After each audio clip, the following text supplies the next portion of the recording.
எப்படி உன்னால் உருவாக்க முடியாத அழிக்காதேங்கிறான். கிளாடு புரிங்கோ மண்ணியல் அறிஞன் இன்னுக்கு இருக்கான் பிரான்ஸில். என்ன சொல்கிறான்? பசிக்கு வேட்டையாடும் போது நம்ம பூமி தாய் கற்பு கழியாமல் கண்ணியோடு இருந்தால், இவர்கள் பணத்தாசைக்கு வேட்டையாடினார்கள், கற்பழிக்கப்பட்டு 18 வயசிலே பாட்டி ஆகிவிட்டாளுங்கிறான். இப்போ என்ன பண்ணணும்? அவன் கூப்பிட்டான், என்னரும் பிள்ளைகளே, நம் பூமி தாய் இயற்கை அன்னை மரணப்படுக்கையில் கிடக்கிறாள், காப்பாற்ற ஓடி வாருங்கள். நான் படித்தேன், வந்தேன், அதனாலேயே நாங்கள் இங்கே வந்தோம். என் அன்பு உலகத்தீரே, அதனாலேயே இங்கே வந்தோம். வணங்குவதற்கு எனக்கு கோடி சாமி உண்டு, வாழ்வதற்கு ஒரே ஒரு பூமி தான் உண்டு.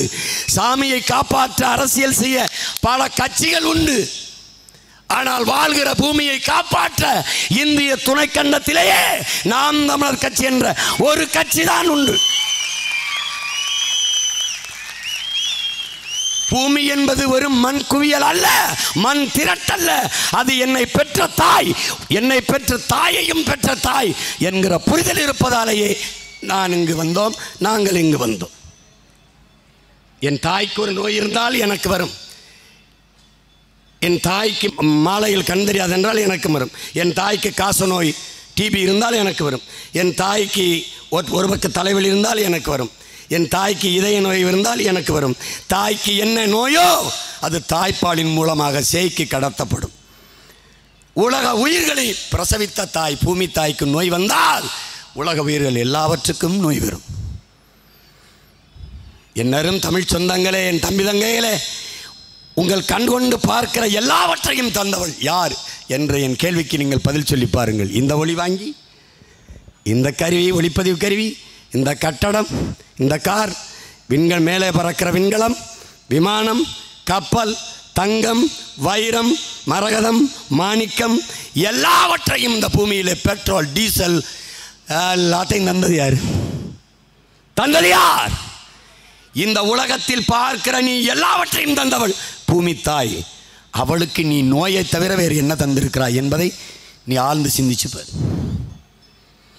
அவன் முகத்தில் குண்டை போட்ட, அவன் முகத்தில் குப்பையை கொண்டு கொட்டின, மக்கி மண்ணோடு மண்ணாக போகுங்கிறதுக்கு 5000 ஆண்டுங்கிறான், ஒருத்தன் 50,000 ஆண்டுங்கிறான். அந்த பிளாஸ்டிக், அந்த பாலிதில் கொண்டு அவன் முகத்தில் குப்பையை போட்ட, காரி துப்புன மாதிரி போட்ட, அவன் நெஞ்சில் தூக்கி பொக்குறான் குக்குறான்னு குண்டை தூக்கி போட்ட. எல்லை பிடிக்கிற சண்டையில் எத்தனை கோடி மக்களை கொண்டிருக்காங்க. கொடுமைங்க. மனிதனை தாக்கி அழிக்கிறதுக்கு பல ஆயிரம் கோடியில் ஆயுதங்கள். அந்த ஆயுதத்தையும் வெல்லக்கூடிய ஒன்று இருக்குது, அதுதான் ஆகப்பெரிய ஆயுதம். அதான் என் அன்பு உலகத்தீரே அன்பு. அன்பு ஒன்றால் தான் இந்த உலகத்தை வெல்ல முடியும். உதாரணமாக வாழ்ந்தவள் அன்னை தெரேசா. அமெரிக்கன் பிரசிடென்ட் இந்தியாவுக்கு வர பாஸ்போர்ட் விசா வேணும், Indian prime minister America Australia போக பாஸ்போர்ட் விசா வேணும். உலகத்தில் எந்த நாட்டிற்கும் எந்த நேரமும் செல்லலாம். பாஸ்போர்ட் விசா, கடவுச்சீட்டு, உள்நுழைவு அனுமதி தேவையில்லை தாயே. எந்த நாட்டிற்கும் எந்நேரமும் எப்போதும் வரலாம், இந்த நாட்டில் எங்கு வேணாலும் குடியேறலாம் என்று உலகம் சிவப்பு கம்பளம் விரித்து வரவேற்க காத்திருந்தது ஒரு தாயை என்றால் அன்னை தெரேசா. காரணம் அன்பு. இதை புரிந்தோம்.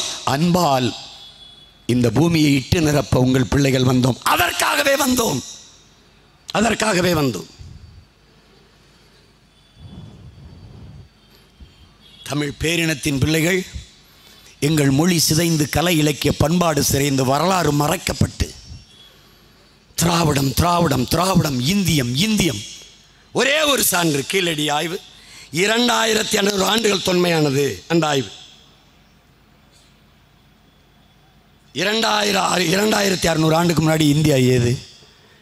இந்தியா நாடு ஏது? ஏது?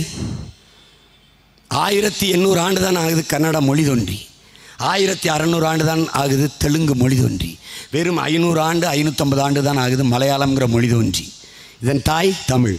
கன்னடமும் கலிதெலுங்கும் கவின் மலையாளமும் துளுவும் உன் உதிரத்தில் பிறந்ததுவே தமிழ் தாய்.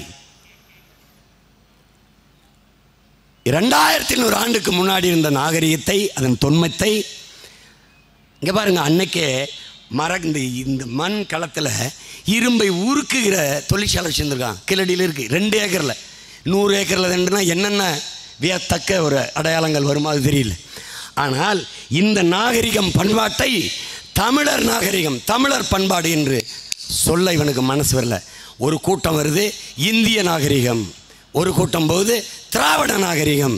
இந்த ரெண்டும் ஒன்றுதான் என்பதை தமிழின மக்கள் புரிந்து அறிந்தோம். இவர்களை துரத்தி அடிக்கவே தமிழ் தேசியர்கள் எழுந்தோம், இங்கு வந்தோம்.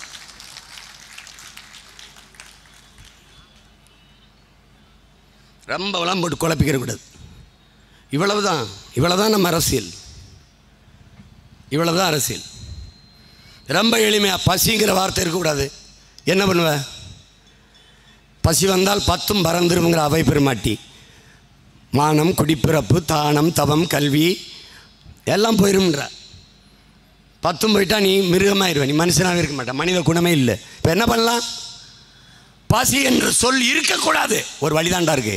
வேளாண்மையை அரசை செய்கிறா, கவர்மெண்ட்டை செய்து.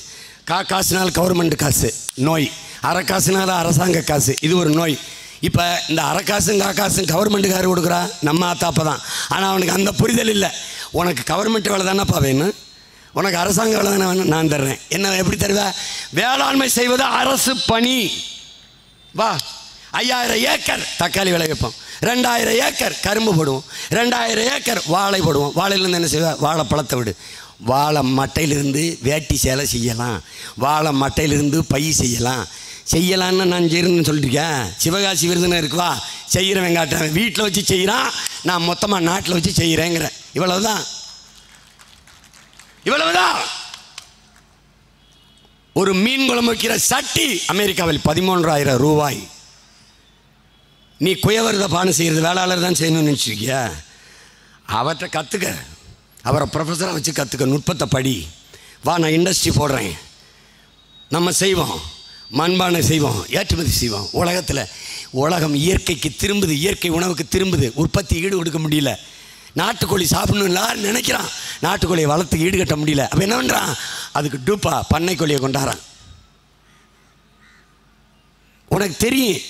இப்போ எங்கள் அப்பா நம்மாழ்வார் வந்த பிறகு, நாங்கள்லாம் வந்த பிறகு கடைகளில் மரச்செக்கு எண்ணெய் இங்கே கிடைக்கும்னு எழுதியிருக்கான். அது என்ன மைத்துக்கள் தான், இதுக்கு முன்னாடி என் செக்கில் ஆட்டல.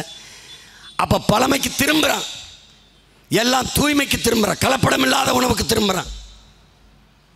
கலப்படம் வேணாங்கிறான். நீ பாலில் தண்ணி கலந்தால் வாங்குவியா? வாங்க மாட்டேன். எண்ணெயில் தண்ணி கலந்தால் வாங்குவியா? வாங்க மாட்டேன். உன் சாதி தவிர வேறொரு சாதியில் பொண்ணு கொடுக்க எடுக்க விரும்புறியா? மாட்டேன். சாதி பெருமை கொலை பண்ணி பெறுவேன். எதில் ஒன்றிலுமே சாதி பிரிதொன்றை கலக்க விரும்பாத என் இன சொந்தங்கள் மசாலாவில் பொடியில் கலக்க விடுறதில்ல, எதுலையுமே பாலில் கலக்க விடுறதில்ல, எண்ணெயில் கலக்க விடுறதில்ல, எதுலையுமே அரிசியில் பருப்பில் எது ஒன்றிலையும் கலப்படத்தை விரும்புறதில்லை. ஆனால் தன் உயிருக்கு நிகரான தாய்மொழி தமிழில் மட்டும் பிறமொழி சொற்களை கலந்து கலந்து கலந்து கலந்து பேசுறது. அது எப்படி? சொலகில் அரிசியை போட்டு கல்லில் ஒவ்வொரு நெல்லுக்கடையில் ஒவ்வொரு கல்லாக எடுத்து எடுத்து புறக்கி போடுவது போல புறக்கி போட்டுட்டு எப்படி சமைக்கிறீங்களோ அப்படி பிறமொழி சொற்களை தாய்மொழியிலிருந்து ஒவ்வொரு சொற்களாக எடுத்து தூர தூர தூக்கி போட்டு தூய தமிழை மீட்டுருவாக்கம் செய்வதற்காகவே உங்கள் பிள்ளைகள் நாங்கள் இங்கே வந்தோம். எதற்காக வந்தோம்? அதற்காகவே வந்தோம். தெரியாமல் பேசிட்டேன், பஸ் சொல்லிட்டேன். அண்ணன் இந்த பேருந்துன்னு கொஞ்சம் டீ இல்லை தேநீர் கொடுங்க, போய் திரும்பி திரும்பி திரும்பி திரும்பி வரணும். அது எப்படி சீமான்? நீங்கள்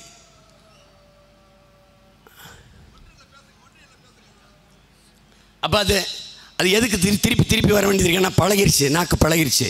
என்னை கேட்டாங்க எப்படி திருத்துறதுன்னு. நாக்கை கூட திருத்த முடியாத தமிழன் உன்னால் நாட்டை எப்படி திருத்த முடியும்? திருத்து. சித்திரமும் கைப்பழக்கம் செந்தமிழும் நாப்பழக்கம். பேசி பேசி பாரு, வரல திரும்பி வா. தவறி வந்துருச்சு, திரும்பி வா, திரும்பி வந்து சொல்லு. இப்போ நாங்கள் எப்படி சொல்கிறோம்? ஒளி வாங்கி தமிழ் சொல் என் மக்களிடத்தில் இருந்து மங்கி போயிடுச்சு, மறைஞ்சிருச்சு. ஒளி வாங்கினா தம்பி, அதுக்கு வேறு வழி இல்லாமல் அரைவட்டத்துக்குள்ளே மைக் போடுறோம் பாருங்க. கொஞ்ச நாளில் மைக்குனா ஒளி வாங்கி தானே அவன் சொல்லுவான். முதல்ல என்ன சொன்னான்? நீங்கள் எந்த ஜில்லான்னு கேட்டான். நீங்கள் எந்த ஜில்லா? ராமநாதபுரம் ஜில்லாவா, சேலம் ஜில்லாவா? ஜில்லா செத்து என்னாச்சு? நாகரிகமாச்சு. எப்படி? எந்த டிஸ்ட்ரிக்ட்னு கேட்டுட்டு தெரிஞ்சான். அப்புறம் என்னாச்சு? இப்போ என்ன டிஸ்ட்ரிக்ட் கேட்க சொல்ல இல்லை. ஏன்? எங்களை மாதிரி பிள்ளைகள் வந்தோம், எந்த மாவட்டம் என்று வந்தது. சீமான் வந்து நாம் தமிழர் இருந்து என்ன சாதிச்சா? எல்லாரும் தொலைக்காட்சியில் லைவ் தான் போட்டான். இப்போ யாராவது போடுறான பாரு, என்னால் நேரலை. எல்லாரும் என்ன போட்டாங்க? தேர்தல் பிரச்சாரம், தேர்தல் பிரச்சாரம் சூடுபிடித்தது என்றார்கள். சீமானும் அவன் பிள்ளைகளும் வந்தோம். எதற்காக வந்தோம்? தமிழ் மீட்சியுறவே வந்தோம். ஏன் வந்தோம்? தமிழ் மீட்சியே தமிழர் எழுச்சி என்ற தாத்தா தேவனைய பாவாணர் சொற்களை வாசித்தோம், சிந்தனையை படித்தோம், வந்தோம். பரப்புரையானது, பிரச்சாரம் பரப்புரையானது. இவ்வளவுதான் மாற்றம். வாழ்த்துக்கள் படம் எடுத்துக்கிட்டு இருப்போம். படமே முழுக்க தூய தமிழ் சொற்கள் தான். அதில் நான் உன்னை நேசிக்கிறேன் வரும். விமர்சனம் எம்மிது ஐ லவ் யூ என்று வர வேண்டிய இடங்களில் எல்லாம் நேசிக்கிறேன் நேசிக்கிறேன் என்று வருவது நெருடலாக இருக்கிறது. ஒரு பத்திரிகை எழுது, ஒரு இதழ் என்னை விமர்சிக்குது. ஐ லவ் யூ என்று வந்திருக்கணுமா? அந்த இடத்துல நேசிக்கிறேன் நேசிக்கிறேன் என்று வருதான். நான் அங்கே அண்ணன் காசி ஆனந்தன் போய் சொன்னேன், அண்ணா இப்படி என்னை எழுதியிருக்காங்கண்ணே, அன்பை கூட தாய்மொழியில் பரிமாறிக்கொள்ள தெரியாத ஒரு இனம் இருந்தா என்ன செத்தா என்னன்ட்டு. அப்படி இதை யோசிச்சுப்பார். அப்போ நாங்கள் எல்லாம் படப்பிடிப்பில் ஒன்றா உட்காந்து உணவு இருந்துவோம், உணவு சாப்பிட்டுக்கிட்டு இருப்போம். புதிதாக யாராவது ஒருத்தர் வந்துடுவார், அவர் கொஞ்சம் ரைஸ் கொடுங்கம்பார். அந்த பரிமாறாரில் சாப்பாடு போட மாட்டார், போயிட்டே இருப்பார். அவன் பார்ப்பான், எல்லாரையும் பார்த்துட்டு அண்ணன் கொஞ்சம் சாதம் கொடுங்க, அப்பவும் போட மாட்டார், போயிட்டே இருப்பார். பக்கத்தில் இருக்க தட்டி சொல்லுவான், சோறுன்னு கேளு அப்படின்னு. அண்ணன் கொஞ்சம் சோறு கொடுங்க, போய் அவர் சாப்பாடு அவர் சோறை வைப்பார். அதுலேருந்து அவர் என்ன முடிப்பார்? சோறு கேட்டால் தான் இங்கே கிடைக்கும், சாதம் கேட்டால் ரைஸ் கேட்டால் கிடைக்காது. இவ்வளவுதான் மாற்றம். பெரிய வித்தையாது. மாறாது என்ற சொல்லை தவிர எல்லாம் மாறி இருக்கு. நீ மாறு, நான் மாறுறேன், மாற்றுவோம். நீ எப்படிப்பட்ட மாற்றத்தை விரும்புகிறாயோ அந்த மாற்றம் உன்னிடமிருந்து தொடங்கணும். இதான் அண்ணல் காந்தியடிகள் கற்பித்திருக்கிறது. அந்த மாற்றத்தை நம்மிலிருந்து தொடங்குவோம். எனக்குள் எந்த மாற்றத்தையும் ஏற்படுத்த முடியாத நான் சமூக மாற்றத்தை ஏற்படுத்த முடியாது. இந்த கோட்பாட்டை உள்வாங்கிக்க. மாற்றம், மாறுதல் உன்னிலிருந்து, என்னிலிருந்து, இந்த என் மண்ணிலிருந்து. நாளை இந்த நாடு, இந்த உலகம் மாறும். எதையும் தனி மனித கருத்து என்று தள்ளி வைத்து விட முடியாது. உலகத்தீரே, இதிகாசங்கள், புராணங்கள், தத்துவங்கள், கோட்பாடுகள், கொள்கைகள் எல்லாம், காப்பியங்கள், காவியங்கள் எல்லாம் தனி ஒரு மனிதனால் சொல்லப்பட்டது தான். எதையும் தனி மனித கருத்து என்று தள்ளி வைத்து விட்டு போக முடியாது. உலகத்தில் எல்லாராலும் ஏற்றுக்கொள்ளப்பட்டது தத்துவங்கள் அல்ல. எல்லாராலும் ஏற்றுக்கொள்ளப்பட்ட தத்துவம் என்ற ஒன்றே கிடையாது. உலகத்தில் எல்லாராலும், எல்லா உயிர்களாலும் ஏற்றுக்கொள்ளப்பட்ட ஒன்று உண்டென்றால் அது தண்ணீர் மட்டும்தான், தத்துவங்கள் இல்லை. அது சீமான்லாம் சொல்கிறது. நான் சொன்னேன், 4 பேர் கேட்டான், அப்புறம் 40 பேர், 4000 பேர், 4 லட்சம் பேர், அப்புறம் 17 லட்சம் பேர், இப்போ 32 லட்சம் பேர். நாளைக்கு அது 1,25,00,000 பேராக மாறும்போது அதிகாரம் நாடு என்கிட்ட வரும். இந்த மாதிரி என் தாய்மொழியை கொன்னுட்டு ஒரு விளம்பர பலக ஸ்ட்ரீட் இருந்துடும். தெரு தெரு அவனி, நோ நோ நோ அவனி இல்லை, நிலச்சாலை, நிலச்சாலை, எக்ஸ்டென்ஷன் விரிவு, செக்டர் பிரிவு, பிளாட்ஸ் அடுக்ககம். வரல, நாம் பிரபாகரன் மகன் இல்லடா. இதை செய்யறதுக்காகவே நாங்கள் வந்தோம். எதற்காக வந்தோம்? இதற்காகவே வந்தோம். இது என் நாடு, என் நிலம், என் மொழிக்கு இல்லாத உரிமை இங்க எவனுக்கும் இல்லை. இது என் நாடு. பிரான்ஸுக்கு வந்தால் பிரெஞ்சு படிச்சுட்டு வரணும், இங்கிலாந்துக்கு வேலை பார்க்க வந்தால் இங்கிலீஷ் படிச்சுட்டு வரணும், வட இந்தியாவில் ஹிந்திக்காரன்ட்ட வேலை பார்க்க ஹிந்தி படிச்சுட்டு வரணும், தமிழ்நாட்டுக்குள்ள வர தமிழ் படிச்சுட்டு வரணும். வர்றான்ல பாரு.